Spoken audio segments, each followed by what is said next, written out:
pas parlé. La dernière fois t'allais pas bien, t'arrêtais pas de pleurer. Alors, je vais mieux, j'ai fini de pleurer. J'ai rencontré un gars, il m'a consolé. Dans ses bras je réapprends à aimer. Avec lui, je peux tout oublier. Toi, Tina. oh, moi y a longtemps que j'ai ma moitié. Il est banquier, il s'appelle Didier. Bonjour, bonjour, hello, hello. Comment allez-vous? Très bien. J'espère bien. Aujourd'hui, je nous viens avec un sujet simple. Pourquoi les jeunes hommes africains qui ont réussi n'épousent pas les jeunes filles africaines? C'est-à-dire qu'ils soient chefs d'entreprise, chercheurs, footballeurs, enfin dès que le mec a réussi, ils dédaignent les femmes de leur communauté. Alors, à ça, moi, je pense qu'il y a deux choses. Je vais prendre le cas des footballeurs. C'est des gens qu'on a pris très tôt dans leur famille. Ils sont encerclés, ils sont dans un centre. Ils ne connaissent que le milieu blanc. Entraînement, on les sort dans les milieux propices.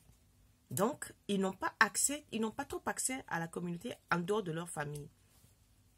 Et quand ils grandissent et ils sortent après le match de foot pour faire leur troisième mi-temps, c'est toujours dans le milieu de blanc. Donc, ils n'ont accès qu'à ça. Et aussi, la jeune fille noire ne peut pas avoir accès à ce milieu, puisque c'est un milieu réservé. Certaines y arrivent, il faut avoir les moyens, il faut avoir des connaissances pour être introduite. Ça, c'est un. De deux aussi, beaucoup de jeunes Africains qui ont fait des études se sont concentrés dans leurs études. Eux aussi, c'est pareil. Ils se sont coupés du monde. Ils ont des amis noirs, oui, ils les voient de temps en temps, mais les études, elles ont tellement pris la tête qu'une fois sortis de là, ils ont acquis la mentalité d'ici. Ils veulent avoir une fille tranquille, une fille posée, une fille sans histoire. Or, il se passe quoi? Il se passe que quand ces footballeurs ou ce jeune entrepreneur tombe sur une jeune fille africaine, parce qu'il tombe dessus, par hasard ou par coïncidence ou par le milieu qu'il fréquente, il se passe que tout de suite, il s'aperçoit que entre la jeune fille noire avec qui il vient de faire connaissance et ses aventures jadis, il y a un fossé. Le fossé, c'est quoi? D'entrée de jeu, la jeune africaine commence à faire des projets de vie de couple, d'enfants, de voyage, de ci, de ça. Or, ce même jeune homme, quand il rencontre une jeune fille blanche, mexicaine ou autre, peut-être que le discours est différent. Le discours doit être comment faire évoluer, qu'est-ce que je peux t'apporter, de quoi as-tu besoin? Or, nous, dans notre communauté, quand une fille tombe sur un homme jeune et riche ou un footballeur, on ne pense pas à le pousser à être encore plus loin. On pense tout de suite à la cagnotte. Hey, tu as des côtés un footballeur. Hey, yeah! Nos misères sont finies. Tout de suite. Tout de suite, on pense que nos misères sont finies. On tombe sur un jeune entrepreneur. Tout de suite, on commence à... ma mère est malade au village, j'ai besoin d'argent pour faire le commerce. Ici et ça, c'est-à-dire, on n'apporte même pas le minimum de culture générale parce que ces gens-là sont des solitaires. Ils ont besoin d'un peu de culture générale que eux n'ont peut-être pas acquis dans je sais pas, le milieu du football, pour certains, où le jeune homme a besoin d'une femme dynamique pour l'aider, pour l'épauler dans autre chose. Oh là, il tombe sur une planificatrice de, qu'on appelle ça là, assistance familiale, qui lui dit on va faire ci, on va faire ça, alors que lui n'a même pas encore cette idée-là. Du coup, il est interloqué, il fait demi-tour. Il dit non, c'est pas ce que je veux. Moi, je commence à peine à travailler, j'ai pas besoin de fonder une famille. Or, posez d'abord les bases. Soyez avec les gens entièrement. Ah, je parle des jeunes filles. Hein. Si vous voulez être avec un jeune homme qui a réussi, qu'il soit footballeur ou entrepreneur, essayez d'être avec lui, d'abord pour lui. Essayez d'être avec ce jeune homme-là d'abord pour lui. C'est-à-dire, qu'est-ce que je peux t'apporter? Qu'est-ce qu'on peut faire ensemble? Comment pouvons-nous évoluer? Comment on peut évoluer ensemble? Quels sont les projets? Sur quoi tu comptes? Comment ta carrière va évoluer? Quels sont les soutiens que je peux t'apporter?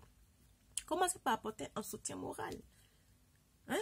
Vous n'apportez aucun soutien tout de suite, c'est j'ai besoin d'un sac Louis Vuitton, j'ai besoin de mèches brésiliennes de 2 mètres, ma mère est malade au village. Moi, j'ai rencontré un gars qui m'a dit ça, hein, un jeune homme, un jeune Camerounais, qui, bon, je ne vais pas dire ce qu'il possède, et je lui dis, mais comme ça on parlait, on était à table au restaurant, je lui dis, vous là vraiment, toi, voilà, tu as la tête d'une fortune. Au lieu de prendre ta soeur camerounaise ou même moi gabonaise, tu vas prendre une blanche. Mais vraiment, vous êtes des racistes. Sa femme s'est mise à rire. Il dit non, Catherine, je ne suis pas raciste. J'étais avec mes soeurs. Mais avant même qu'on commence la relation, c'est quoi? Paye-moi le taxi. Quand tu donnes 50 €, elle veut 500 € parce qu'elles savent que tu as l'argent. Et bien, elle va m'apporter quoi? À peine tu commences à fréquenter une par mois, quand tu vois ce qu'elle t'a dépensé, tu dis, mais non, c'est pas possible. Il dit, moi, j'aime mes soeurs. Mais je ne peux pas être avec elles parce que je vais être ruiné en moins d'un an. Pourquoi? Parce que toute la famille se jette sur mon statut alors qu'ils ne savent pas comment je fais, ils ne savent même pas les crédits que j'ai en cours. Donc le problème vient de là.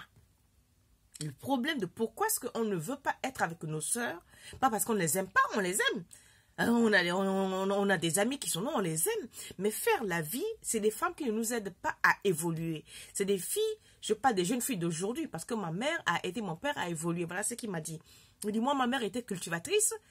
Elle cultivait le manioc, mais c'est elle qui a payé mes études, c'est elle qui a tout fait, c'est elle qui a aidé mon père à être ce qu'il est dans la vie aujourd'hui. Et on m'a transmis ce savoir de commerce que moi aussi j'ai fait aujourd'hui. Cependant, j'ai essayé avec mes soeurs, ça ne marche pas. Quand je suis avec mes soeurs, par exemple, pour faire partir un conteneur, simple fait d'aller qu'on appelle ça là, aller attendre un conteneur 1 heure pour faire les papiers, mais ça la dépasse. Donc, résultat, qu'est-ce que je fais? Je suis obligée de quitter le bureau, d'aller moi-même parce qu'elle se chamaille avec tout le monde. Ça, c'est ce cas de ce monsieur. Donc, il préfère être avec une Européenne qui l'aide à évoluer plutôt qu'avec une Africaine. Et on a beaucoup de cas comme ça. Beaucoup, beaucoup. Donc, moi, pour synthétiser en cours, je pense que les jeunes qui ont réussi ne détestent pas les filles noires. Mais c'est parce que nous, les filles noires, nous sommes trop gourmandes en matière de finances. Tout de suite, à peine le gars nous rencontre, on fait déjà le plan de maison, on fait le plan des enfants, on fait le plan de ci, on fait le plan de ci. Mon frère doit aller à l'école. C'est-à-dire, dès qu'on voit le type, c'est un messie, quoi. C'est un messie financier. Et ça, c'est pas bon. C'est ce qui fait que les jeunes hommes africains qui réussissent ne veulent plus s'adonner aux jeunes filles africaines. Parce que pour eux, c'est un gouffre financier. C'est mon avis à moi. C'est mon point de vue à moi. Ça n'engage que moi. Donc, moi, je demande aux jeunes filles, quand vous rencontrez un jeune homme qui a de l'argent, qui est lettré, attention, slowly.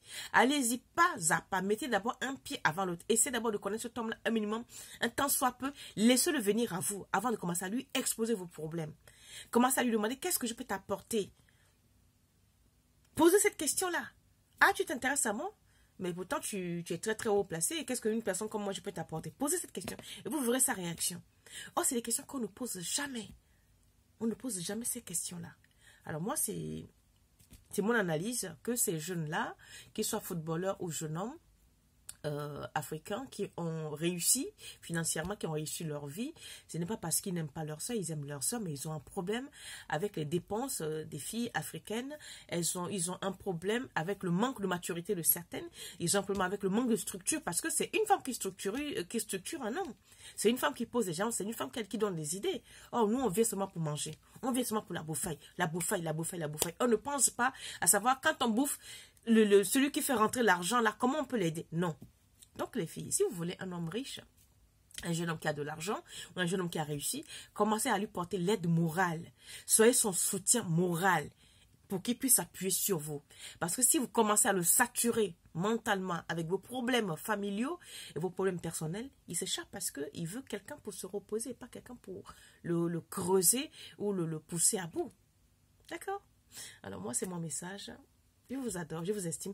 Abonnez-vous, partagez, likez, commentez, partagez, likez. Alors, portez-vous très très très bien. Moi, j'ai fini. J'espère que vous allez bien. Et je vous dis à bientôt. Coïncidence, mon mec s'appelle aussi Didier.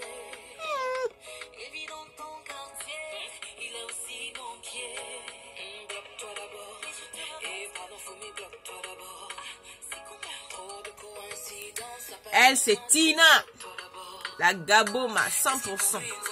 Alors, gros bisous à vous, portez-vous bien et à bientôt.